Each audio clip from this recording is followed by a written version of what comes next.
பல்லடம் பொள்ளாச்சி சாலை தற்காலிகமாக மூடல். பாலம் கட்டும் பணி நடைபெறுவதால் போக்குவரத்து மாற்றம். பல்லடத்தில் இருந்து உடுமலை மற்றும் பொள்ளாச்சி செல்லும் சாலையில் நாலோடு அருகே தற்போது புதிய பாலம் கட்டும் பணி தொடங்கியுள்ளது.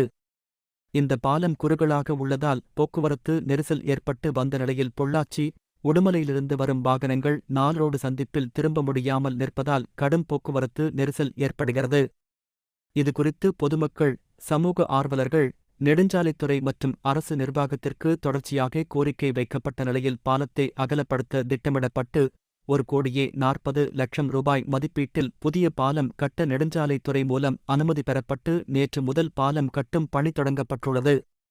பொக்லைன் இயந்திரங்கள் மூலம் பழைய பாலத்தை இடித்து அகற்றும் பணியும் நடைபெற்று வருவதால் உடுமலை பொள்ளாச்சி செல்லும் அரசு பேருந்துகள் பல்லடம் பேருந்து நிலையம் வந்து கோவை திருச்சி சாலை வழியாக காங்கேயம் சாலை பிரிவில் பச்சாபாளையம் அருகே உள்ள பொள்ளாச்சி பைபாஸ் சாலையில் சென்று உடுமலை பொள்ளாச்சி சாலையை சென்றடையும் வகையில் போக்குவரத்து மாற்றம் செய்யப்பட்டுள்ளது.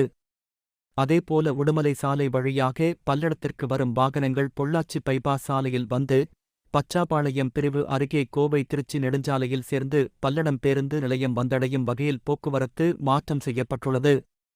மற்ற வாகனங்கள் கோவை திருச்சி தேசிய நெடுஞ்சாலைகளில் இருந்து பச்சாபாளையம் அருகே உள்ள பொள்ளாச்சி பைபாஸ் சாலையில் சென்று உடுமலை பொள்ளாச்சி சாலையை அடைந்து செல்லலாம் என போக்குவரத்து காவல்துறையினர் தெரிவித்துள்ளனர்.